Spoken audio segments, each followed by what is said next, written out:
Okay, welcome. I believe we are now live, which is good. It's a Saturday. Haven't done one of these on a Saturday, so I have no idea as far as who's going to be on, who's not going to be on, but I am going to ask, as I always do when I start these, if you are watching in any way, shape, or form, if you could give me a thumbs up, make sure that we are hearing everything. I think I've got most of the technology issues figured out here. I had some questions about sound yesterday. And so if you can hear me, please give me a thumbs up, say hello. Love to see the feedback, hear the feedback. So I can tell there's people on here because my eye says there's a number on there. So, hey, Diego, great to have you, my friend. So as long as make sure people can hear me, that's the main thing I want to talk, or main thing I want to start out today with. So I'm going to say this at the beginning of the video. I'll say it at the end for those of you guys that are watching it after the fact, which is completely fine as well. I'm always amazed that anybody would take a half hour, 45 minutes or whatever out of their day to actually watch it. Very good, Corey. Thank you so much. And so I'm thinking that this video may be a little shorter than the others, but my plan has been to go 15 minutes on these videos and be done. And most of them are anywhere from 45 minutes to an hour. So I apologize for that. But obviously, if it's content that you can get and use, that's awesome. And I want to make sure that we're getting that content out to people. And so hello to everybody that's saying hi to me on the chat box. I love the chat box. That keeps my energy up and all that good stuff. So I totally appreciate any of the feedback. And I know I made a comment yesterday, and I don't know if Masuk is on here today, but I made a comment about her, and she said some very nice things. But I truly believe, you know, the people that you help in life in any way, shape, or form are the people that you end up having the best relationships with, the best futures with. There was a comment made to me yesterday or the day before by a good friend of mine by the name of Sam Musa. And I'm going to say this again. Sam's the one that gave me listen, lead, and link. Tanya, all the way from Vancouver. Masuk, you're there as well. And so one of the things that you're going to start to be seeing, and this is, we should be having, I hope, an email going out to a lot of you guys and then a lot of other people as well about Burbank's first sales event, which we're going to have October 23rd, 24th, 25th. And we're working on all the marketing for that as we speak. But one of the things that Sam and I'm going to be talking to Sam tonight because we're working on the presentation and everything together.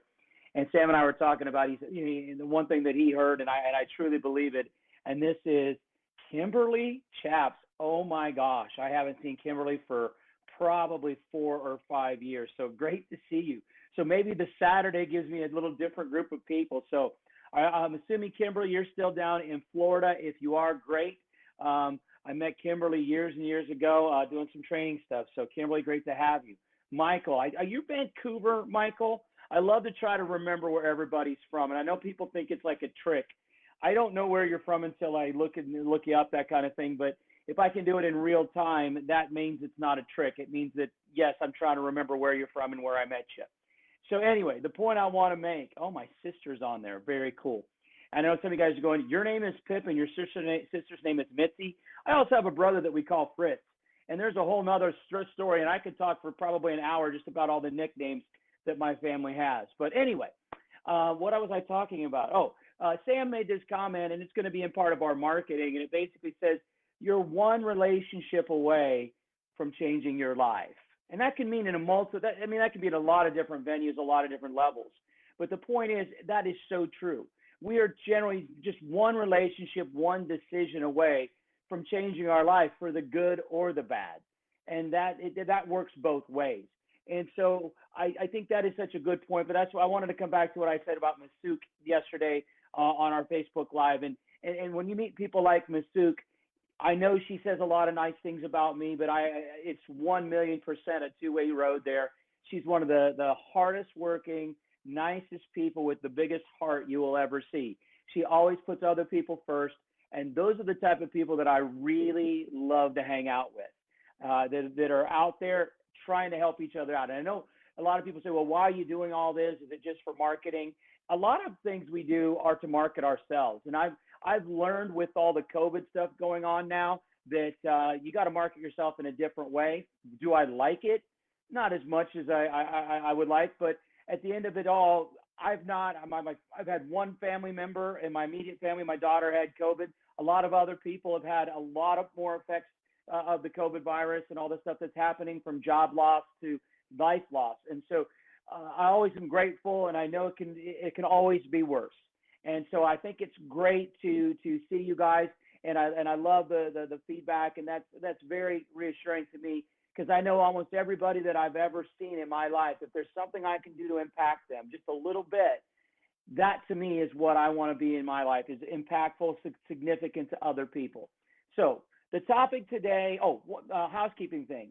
If you look at if you go to my Facebook wall, I think it is, and I get the wall and the page and everything mixed up.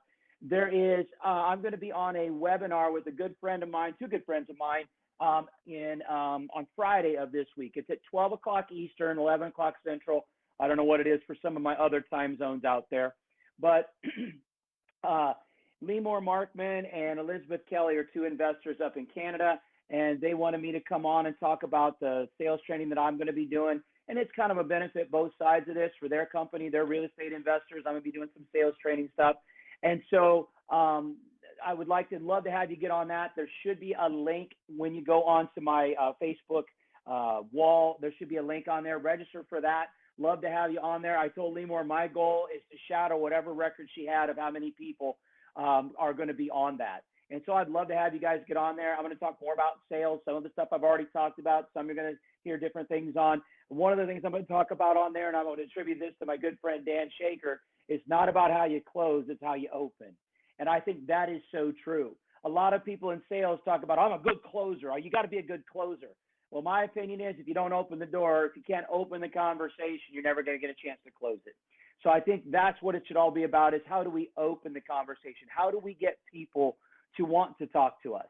And a lot of it comes down to the 2 ears, 1 mouth, the listen part of the 3L system that I have behind me.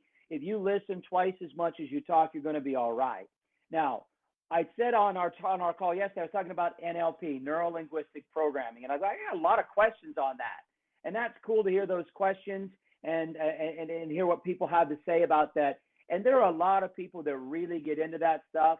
I told you I called it kind of a pseudo science, because it really is a bit of a pseudoscience.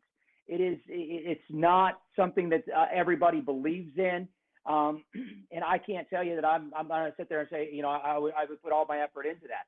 But it's like anything. If you start to learn about stuff, you learn some very different things. I'm going to talk about today about what not to say, because I think a lot of times our speech patterns, I think a lot of times the tics, I call them little tics that we do, can be very distracting in any type of presentation. I also think sometimes people use what are, quote, NLP types of things, and what they try to do. Chris, all the way from Dallas. I think you're still in Dallas, my friend.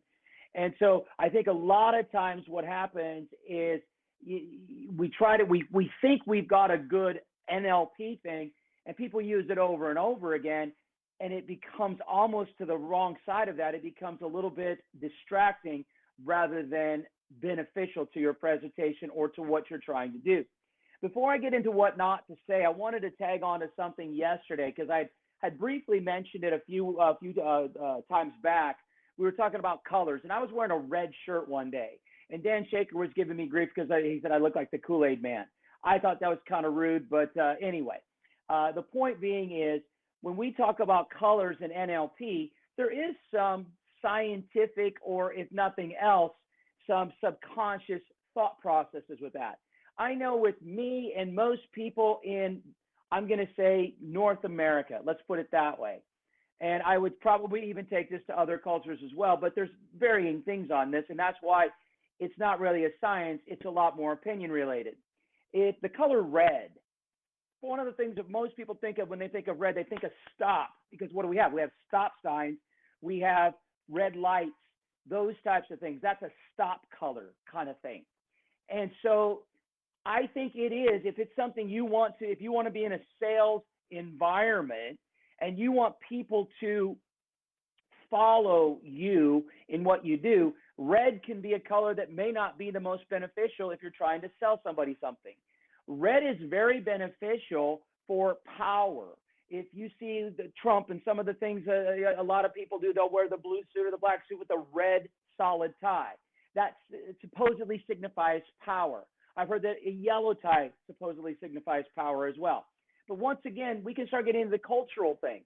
And I know I've taught in Asia, in some of the Southeast Asia countries, red doesn't have the same connotation that it might have in a North American concept. And so I can't say that they're always going to be that way. I do know there are some interesting things that I've seen over the years. And I know I've told you guys, and I had it up on one of my flip charts, and any of you guys that have ever seen me do a real estate training, I talk a lot about Rich Dad, Poor Dad. I really should have had this book out. I think I have it somewhere here, but I don't see it. Anyway, so the Rich Dad, Poor Dad book, every one of his books is in purple. If you notice, it's in purple and gold. Well, gold immediately has a connotation to wealth, kings, things like that. So he uses purple and gold. Well, why the color purple? And it is supposedly a regal color. And that, once again, comes back to even back into the, centuries before, to England with the kings and the queens and things like that. So it was interesting. In 2007, I got to go out to Scottsdale, Arizona, and get trained and mentored by Robert and Kim Kiyosaki themselves. And it just blew me away. Now, I'm not saying that Robert Kiyosaki is the most personable guy in the world, because quite frankly, he's not as public of a person as his public persona is. Kim is way more outgoing, and that's just their personalities. But on the wall at the office that I met them at, and it wasn't just me, there were other people there getting trained as well. But in that office, he had the Rich Dad, Poor Dad book, and he had probably, I'm going to guess, 30 to 40 different copies of the book. And it was really cool on the wall to see all of those displayed. Now, 90% of them were in purple and gold, guaranteed. Purple and gold was what that was. Oh, my wife even brings me books in. You're like the coolest person ever. That's why I got lucky when I married her. So I'll just use this one. So it's in purple and gold. I don't think she wants me to stand up either, because, well, I'm just going to just at least show you, because you know what? It's Saturday and I'm wearing my pajama pants still. So it's all good. I don't think she wanted me to stand up because I was wearing my pajama pants, but you already saw them anyway. So I know you guys really needed that, but you know what? The nice part about the virtual world, we can be professional on top, even though most people wouldn't think this is professional, but we can be professional on top and we can be relaxed on the bottom. But anyway, this book here, there was probably, and I don't know, at least 30, maybe 40 different copies of it. And most of them had different languages in it. The book for the UK, the book for Australia was just the exact same book. The book for Canada, because English. But you go to other countries and they would change they would say Rich Dad, Poor Dad a lot of times, but it may be the rest of the words would be in a different language. And I would say 90% of the books were purple and gold. But there were probably, 5 or 6 versions of it that were in different colors, and they weren't purple and gold. So I asked him, I said, this is pretty cool. Can you tell me why this book here, and I don't even remember what country it was. It was a Middle Eastern country. I don't know what language it was to this day. I should have gotten that. I didn't get it. I didn't know what the language was anyway. I said, why is this one in red and, I think it was red and orange. And he said, because in that country, culturally, purple and gold isn't good. And so this is taking things to a whole nother level on that. And I think that's very important to understand when we talk about what not to say, the NLP side of it. If you're really going to get into it, you have to get into it at a high level, because those are the things that can make or break a situation. I would have never thought, because I've never tried to sell a book. I've never tried to use colors in a country where purple and gold would have been considered a bad thing. How would I know that? They studied that before they published the book there. Now, obviously, it was a publisher in that country that said we can't use purple and gold because those colors are offensive. Now, I just made a comment a minute ago that red, a lot of times in a sales or a negotiation environment, is a powerful, but it's also a stop color. And if you want somebody to buy something from you, you want them to say yes, not no. And so I think red can be very tough with that. However, and I'm going to come back to the North American thing rather than a different country, because I know that a lot better. There are certain places that you might go to that They want you to buy stuff that are all red, and then the other stop color, or at least caution color, will be yellow or orange because of the middle light on the stoplight tree. And so the interesting thing about it, and I've read about this, McDonald's, let's use those guys as an example. Whether you like the food or not, they sell millions and millions of burgers every day. Good for them. Research. Haley and I were just, I was on a phone call this morning with Haley, and we talked about research. Haley, I hate research, but I still do it. That's what we were talking about. Anyway, so McDonald's uses red and yellow because apparently from an appetite situation, now I think as we get through further culturally, there are some things with the people like McDonald's that we're starting to see, but I could use my sister on here because we're a little bit older than some of the other people on. Well, Peter's on here too, so I know he's a little bit older than me. Anyway, so the point is, back in the 70s and 80s when McDonald's was really growing, they had done a lot of research that the yellow and red was very important to appetite. And if you look at it, I'm not very smart, but if you look at Burger King and you look at Wendy's, a lot of their color palette is exactly that same red, yellow, orange kind of mentality.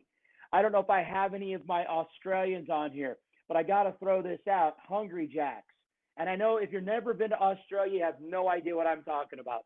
But any of my Australia friends that see this, if I yell out Hungry Jacks, they'll know exactly what I'm talking about. Because if you go to Australia, Burger King is not Burger King. There's no Burger King in Australia, but they have Hungry Jacks everywhere. And Hungry Jacks, if you look at the marketing, looks exactly like Burger King. So there's somehow some way related. It's a sister company there, but it's just got a different name. But the color scheme is exactly the same. So the point being, colors can be part of NLP. The one thing I didn't talk about on our last call was music. Now, for all of us, we all like different types of music. We all have different artists that we like. And I think when it comes to music, and I could go in multiple different directions here, but there are certain things that people will say with music that is so important, and it goes into the NLP. I don't ever think it's that big a deal. As long as you play music that everybody can relate to, and you play lots of different genres of music, that's important. I would do 3-day presentations, which meant at every break, before class, before and after class, there would be music playing. Now, there's no way when you're going to a different country with people from all different cultures, with people from all different age groups, that you can play music that everybody loves.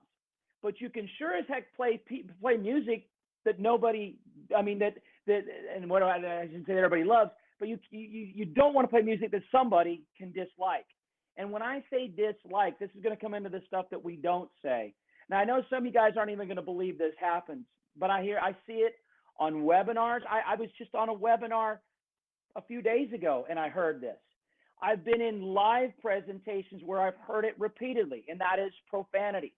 So if I'm playing music that has profanity in it, to me, it's an immediate no. And I don't care what level of profanity we're looking at. I want to go back to most of the music should be G-rated. And I know some guys are going, well, you're a prude. Well, you can call me anything that you want. That's fine. Here's my point. If I play a song that is G-rated or even let's say PG-rated, doesn't matter what it is, and we could even name a song. You name a song that y'all like, and I'm sure we can find a version that's played on the radio or it's been played on the TV where maybe it's not completely G, but it could be played in a Disney movie kind of thing is what I'm trying to say. So you play a song. Now, there was a song, Bruno Mars, and a lot of people that sell stuff like to use songs that talk about money. And Bruno Mars had a song called I Want to Be a Billionaire So Freaking Bad. That was the song, okay? And so when you're trying to sell something to somebody and you want them to, think about the money that they can make with whatever program you may be selling to them, a lot of people would like to use that song. Well, I'm not a big fan of the song because, first of all, I'm not very smart, but I know that if you say freaking, what a lot of people think it means. So I'm not going to get into that. So why even play the song? I got to say this.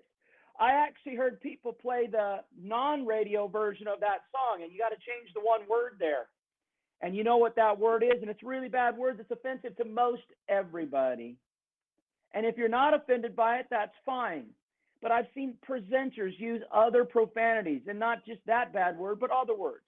And I'm, like I said, I don't want in any way to think you care that you think I'm a prude. I'm not a prude. I say bad words. Our family says bad words. It happens. We're human beings. If you stub your toe, I think that's a good reason to say a bad word. That's my opinion.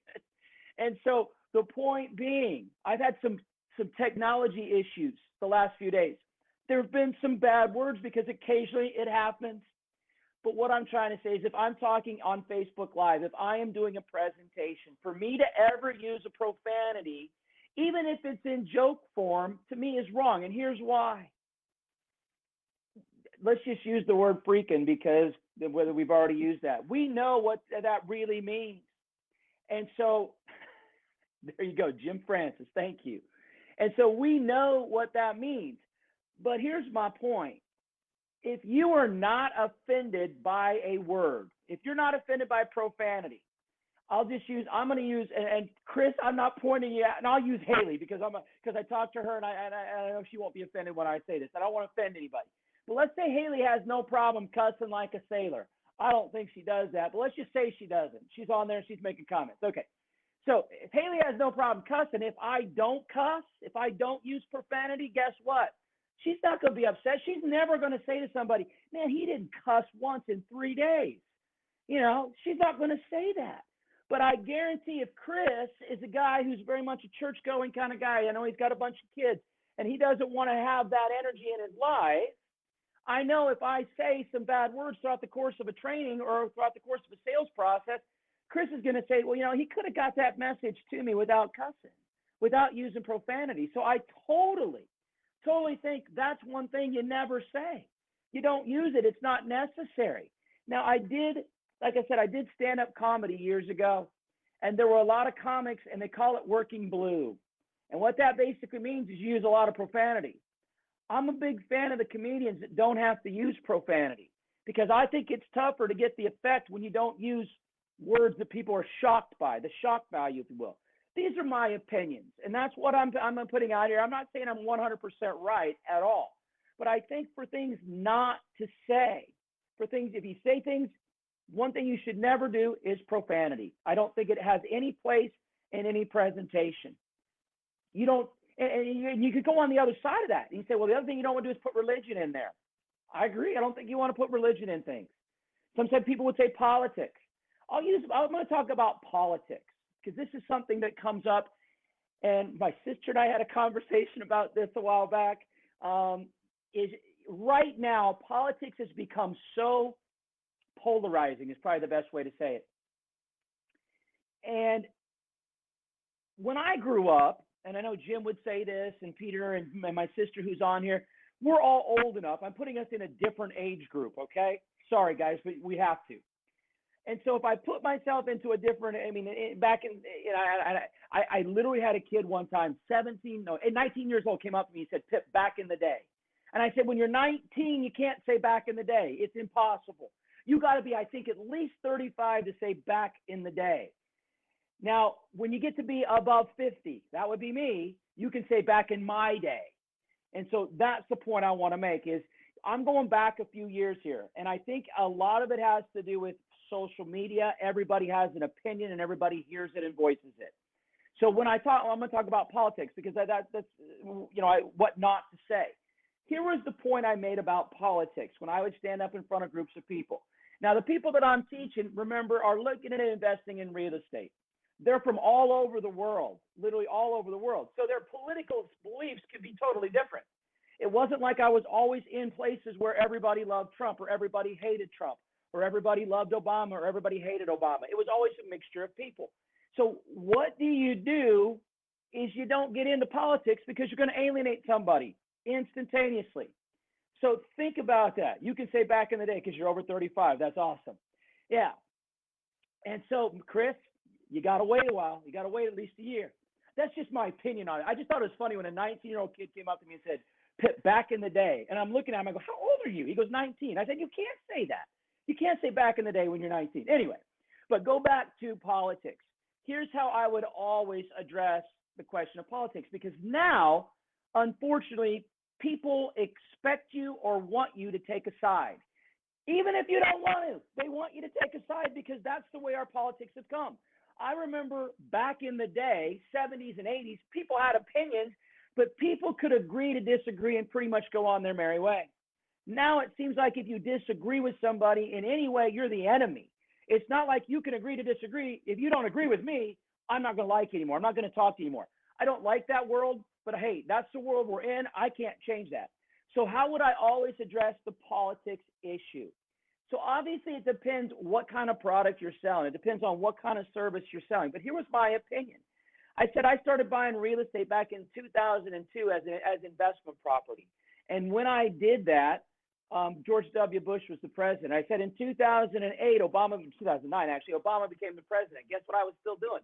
I was still buying property. And in 2017, Trump became the president. Guess what I was still doing? I was buying property. I said, I don't know who the next president's going to be because I don't. We don't know. I mean, you can all have your opinions, but whether it's Trump or it's Biden or something else weird happens in the next 30 days, who knows what's going to happen?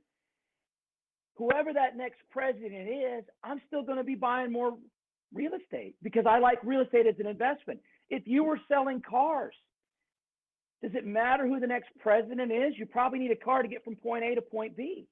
And so I don't think it really matters what you're selling. Many people are doing their own coaching programs now. And so if Chris has a program that he wants to promote to other people, whatever it is, no matter who the president is, that program is probably going to be needed by a group of people. And so I think it's imperative to understand you can talk about politics without having to get into politics. I hope that makes sense. Back in my day, Kim, you can definitely do back in my day. That's exactly right. And so here's what I want to say about some other things that you shouldn't say. And you can talk to lawyers who put people up on the witness stand. You got to be careful of things like that, like this, pardon me. Well, to tell you the truth, to be quite honest, this is a true story. I'm not making this up. I am saddened when I hear people do that. They'll be talking for an hour, 2 hours, 5 hours, and then they'll say, well, to be actually very honest with you. So if you're the personality sitting there trying to find an error or trying to find a gotcha moment, if I have been talking for 27 minutes right now on this call, and now I come out and say, yeah, but to be blatantly honest, to be truthful with you, there are some people that are going to say, well, is the rest of the stuff that he just said not truthful? There are people that will read into it to that degree. So don't do that. Don't do that. Because what will happen very simply is they can discount everything else you said. It's because now you're going to say, okay, this is a true story. So does that mean everything else you said wasn't a true story? Or this one really happened? And it's easy to do. Because what are you doing when you get ready to tell a story? When you get ready to tell a story, you want people to know this actually happened. This is a true story. I learned this when I was doing stand-up comedy. I had other comedians tell me, because I would say, well, this one happened when I was a kid. Well, you don't have to tell them that. Just tell them the story. It's a funny story. And the fact that it's true and real will make it even funnier. So be careful of using that. And I know some of you guys go, well, how does that have anything to do with putting witnesses on a witness stand? When somebody goes up on a witness stand, what's the jury looking for? What's the other lawyer looking for, or a judge? They're looking for inconsistencies. And inconsistencies completely mean that you say something and then you come back and say, well, to be honest with you, you don't ever want to say that, because when you actually say those things, you're putting doubt in the customer or the other person's mind. So just leave those out, because think about it. Do you ever have to start a story with, to be honest? No. Do you ever have to say, well, to tell you the truth? Those are filler words that we unconsciously do. What's NLP? It's the unconscious thought a lot of times. And so we unconsciously use these tics. We use these tics a lot of times, and what they will do, there's a cop on there. He knows exactly what I'm talking about, because what they do is they listen. What do cops do in an interrogation? They listen. twice as much as they talk, because eventually, if you're guilty, you'll give it up. I guarantee it.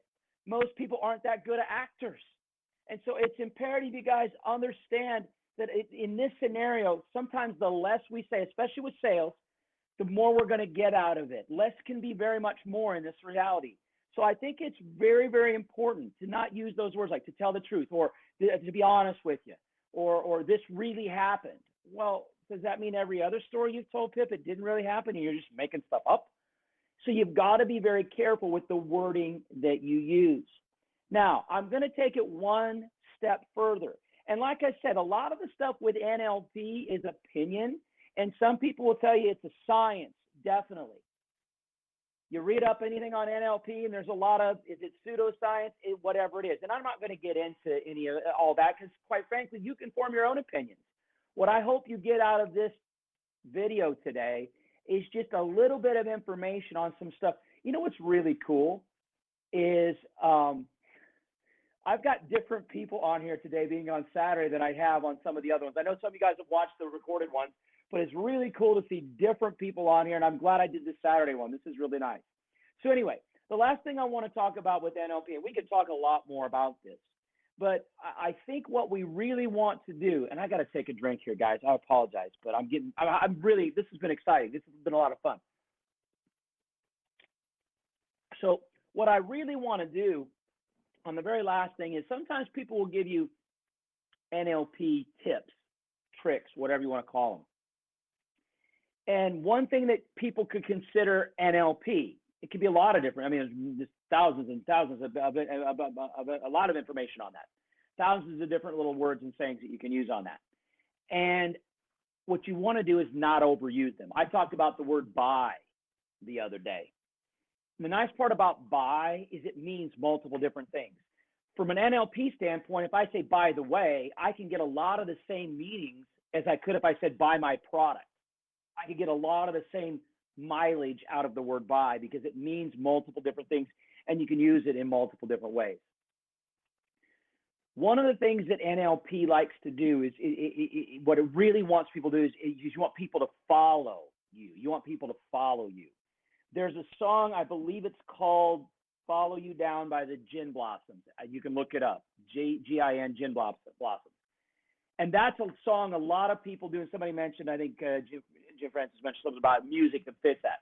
Follow You Down is a great song, because if you're looking at people that you want them to follow you in your teaching, your training, your sales, whatever, your negotiation, your any of those things, that song puts a lot of cool things in the back of people's heads subconsciously.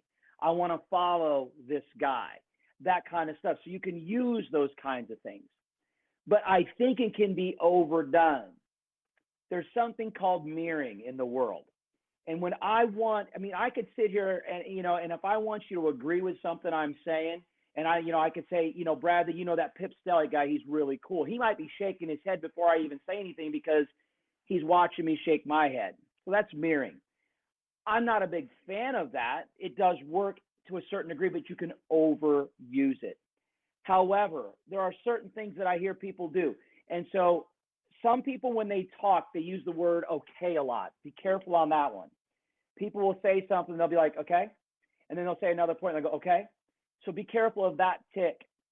But also be careful on trying to fix the tick, because sometimes the new thing you do to fix the tick makes it worse than the tick that you originally had. So I've heard people say, instead of saying okay, because what are you basically saying? When you say okay, you want them to nod their head and agree with you and say, I agree. Some people will say, from an NLP standpoint, well, do you follow me with this? Are you following me? Do you understand what I'm saying? And so that's good once or twice, but if you use that 40 times in an hour, it's going to be the new tick. So you can't say, are you following me with this? Are you following me with this? If you do that once or twice every 10 minutes, that's fine. But I'm thinking if you do it 40 times in 15 minutes, people are going to go, what's wrong with this guy? I'm following him, but he must not think I'm following him, because he keeps telling me to follow him, and I'm following him, but he keeps telling me to follow him, and it becomes overboard. So I think what we have to do is, the best thing you can probably do is videotape yourself. If you're doing any type of presentation, even if it's not sales, even if you're a teacher and you're teaching kids, Video yourself. The nicest part about our technology today is everybody's got the ability to do a quick video. I just got done doing some videos for some sales marketing that I'm doing. And I asked the guy who's doing all the marketing, I go, do I need a special camera? He said, your camera on your phone's good enough. And I said, really? He said, yeah. He said, think about it. How most people get most of their information today? Right here.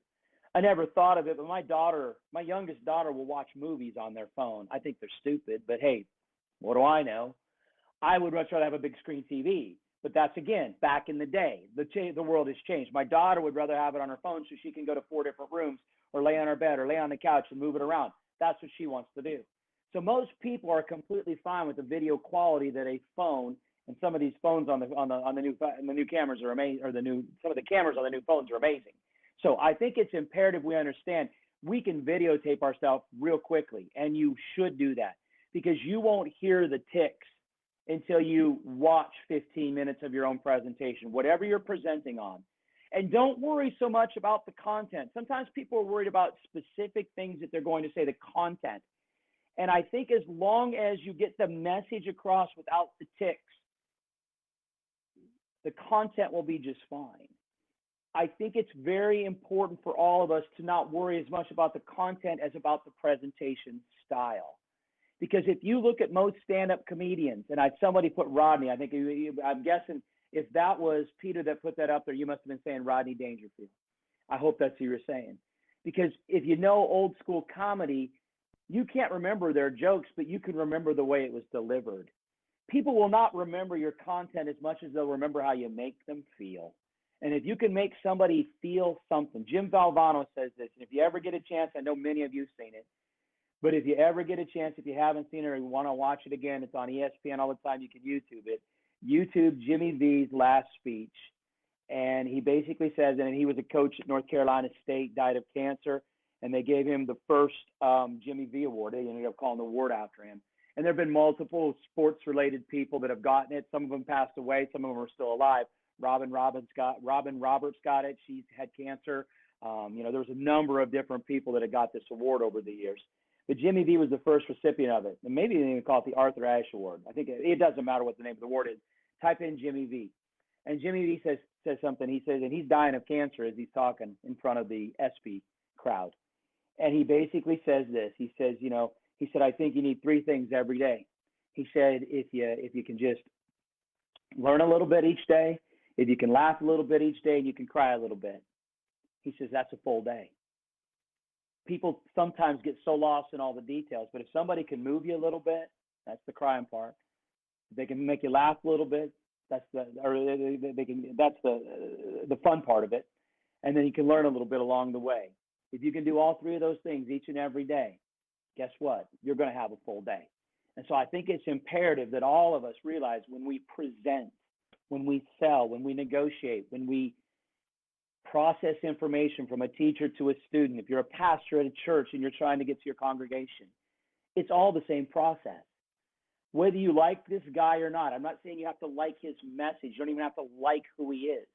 But if you want to learn a little bit about presenting to groups, Joel Osteen does a good job. I like to watch Joel Osteen to see his sales strategies because he's good at it, because you don't even realize he's selling. And that's the best sales out there, is when somebody doesn't feel like they're being sold. Because what most people do, as soon as they think they're going to get sold, their butt cheeks just squeeze right together. I've made it a goal to use the term butt cheeks in every Facebook Live video moving forward. I'm kidding. My wife will kill me if I do that. But that is so, oh my gosh, Maurice, very good to have you, my friend. You're from New York City, I think is where I met you. If I'm wrong, you let me know. So the point being is very simple. It's not as much sometimes about the content as it is about how it's delivered and the emotion and the feeling that you can give people when you do it. And if you can make people laugh, make people cry, and help teach them a little bit, get them a little better place they were before, that's going to be a full presentation. You can do that in 15 minutes. You can do it in 3 days. It doesn't matter what the length of your presentation is. I believe, Keston, you and, no, you were in different classes, but you're from New York City too, Keston, but you're not, are you Atlanta area? You're north of Atlanta, aren't you, Keston? You'll notice I have no attention span. When I start seeing new names to type up on there, I got to say something. That's why it's fun for me. I have a blast doing that. If you video yourself, watch it. The first time, I'm just reading my sister's text, to just get over hearing your voice, thinking that your outfit makes you look fat, etc. I appreciate that. So are you saying my sweatshirt makes me look fat? I was thinking it maybe it hid some of the fat. But no, Mitzi's exactly right. It's understanding that you got to get over the fact of how your own voice sounds, because your own voice sounds really funny to you as soon as you hear it back. But it's okay. We all have a different voice, and there's nothing wrong with that. We're all gonna. The one thing that I used to be, and my sister will die when I tell this story. When I was 10, we got to go on a big family vacation, and my sister Mitzi's on here is going to die that I tell this story. We got to go on a big family vacation out to Disneyland. Oh my gosh, when you're 10 years old getting to go to Disneyland, it was literally the best thing ever. So we're on this big family trip. My sister's there. She's already married at this time. And so her I'm going to say, I have to say it, ex-husband Dick was there. And I'm there, obviously, with my other brothers, and there's a number of us walking through the park. Well, this was 1977. And at that time, if you watched any NBA basketball, and my brother, if they're on here, they'll get a kick out of this. I wanted to be an NBA player my whole life. Obviously, I'm 5'11" and I can't jump, so that's never going to happen. But that doesn't mean there wasn't a dream. I had a dream, and it was to be an NBA player. It never happened. But basketball was my favorite sport. So I would watch the guys on TV, and I would emulate them as much as I could. Well, Dr. J and all these guys, they would wear their white athletic socks pulled all the way up to their knees, okay? And I know some of you guys are going, where's he going with this? I'll get there. Every time my socks would pull down even a half an inch, I would stop, bend over, and pull up my socks as we're walking through Disneyland. My sister and her ex-husband still tell this story to this day, because I would be in front of them, my socks would fall down just a little bit, and what would I do? I would stop to pull them up. There were multiple times that I about tripped them because I was shorter, obviously, and when I would do that, I would be at a very low level, and they would trip over the top of me. Now, I know some of you guys are going, why is he saying this? Because we care a lot more about how we look than your audience does. Way more. And if your audience has cared more about what you look than what your material is, the way you're presenting them, the way you make them feel, then obviously they're probably not going to be your customer. I would love to be thinner. I would love to not have gray hair. But I also think coloring my hair would make it look worse. That's just my opinion. So the point I'm going to be myself. When I see people come up here with comments, I'm going to comment on them, even though from presentation 101 or from my speech teacher back in high school or college, they would say you should never do that. That's okay. I'm going to be me. And if I can be me, no matter how much NLP I do, no matter what songs I play, as long as I'm not offending anybody, if me shines through, then people will want to buy from you, listen to you, be on your team, whatever you want to call it. But the point being is that we need to understand you care a lot more about the way you look than the other people. And I was always amazed, and there's a lot of great comics that I saw over the years. And some of you guys will remember this guy's name. He's passed away now, and it was because of his weight. His name was John Panette, great comedian. And he would make fun of his looks. And so when you, and we could get into this could be a 4-part series, 10-part series on the comedy side of it. The how do you interweave comedy into your stuff? The best way to interweave any type of comedy is to make it about you and how you're not the perfect person, because people a lot of times don't want you to laugh at them, but they all want to laugh at you. And I'm not sure if I'm saying this right, and somebody will correct me, I know in the chat. Is it self-effacing humor? Is that what that's called? All I'm saying is I'll make the joke about me. I would do a presentation, and Bradley's on here, so he can obviously smack me with this. Kim is on here. She used to work with me in the back of the rooms, and I would say I'm not the smartest person in the room. And Kim and Bradley would speak right up and say, yep, he's not. And everybody would love that. Now, technically it's true, and I know that, but it's okay not to be the smartest person. It's okay to not be the prettiest person. It's okay to sometimes have sweat on your head or to have your tie messed up. It's okay. If you worry about that stuff, you're worrying about the wrong stuff. Worry about your message, and people will be inspired by the way you present it. Somebody said something on there, I think it was Chris Lane, he said great energy or something about the energy. I am not going to tell you I'm perfect at what I do, but I'm going to tell you I'm going to bring as much energy as I can every time, because when it's passionate, you'll be amazed what you're going to get out of it. So whatever it is that you do, find the passion, bring it into your presentation, have it be true to who you are. Never, ever try to sell something or be something that you're not, because people will see right through that. So, man, I'm already at 45 minutes. I thought this was going to be the shortest one I've done. So anyway, a couple of housekeeping things. First of all, I thank everybody for all your comments. I thank you guys for being on here. Please share this video with other people if you think it can be helpful. I'm going to do another Facebook Live on Monday. I haven't even thought of a topic yet. If you have a topic you want me to talk about on Monday, I'll be happy to. There's already, I think, 10 Facebook Live videos that I've done. This might be 11 or 12. It's right in that area. I'm also I have a YouTube thing. If you want to subscribe to that, I guess that's cool if you subscribe to YouTube. At least my daughters can't believe I got 100 subscribers on YouTube. See, my daughters don't think I'm very cool. And so the more people that subscribe, the cooler I become to my daughters. So this is for me. I get cooler by the amount of people that now I'm not on TikTok, but I don't have any desire.